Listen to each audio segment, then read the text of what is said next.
Potato chips కంటే చాలా అద్భుతంగా ఉండి ఎంతో సింపుల్గా తయారు చేసుకునే ఈ పనసగింజల చిప్స్ ఎలా చేసుకోవాలో చూసిద్దామా.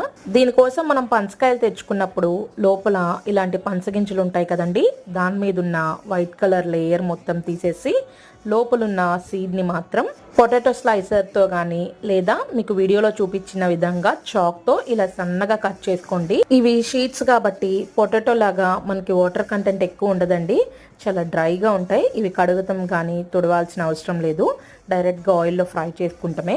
ఆయిల్ని మీడియం ఫ్లేమ్లో పెట్టుకొని ఇలా అన్నీ ఒక్కొక్కటిగా ఫ్రై చేసుకోవాలండి. ఇవి పొటాటో లాగా ఒకటికొకటి అతుక్కోవు అండ్ ఎక్కువ కలర్ కూడా రాదు. బబుల్స్ ఆగిపోయిన వెంటనే తీసేసుకోవాలి. వేయించిన చిప్స్ని ఒక టిష్యూ పేపర్లోకి తీసుకుంటే ఎక్సెస్ ఆయిల్ మొత్తం పీల్చేస్తుంది. దీంట్లోకి కొంచెం సాల్ట్ అండ్ కారం వేసుకొని మిక్స్ చేసుకొని తింటే చాలా టేస్టీగా ఉండిద్దండి. డెఫినెట్గా ట్రై చేయండి. నచ్చితే లైక్ చేసి మన ఛానల్ సబ్స్క్రైబ్ చేయండి. మీ ఫ్రెండ్స్ అండ్ రిలేటివ్స్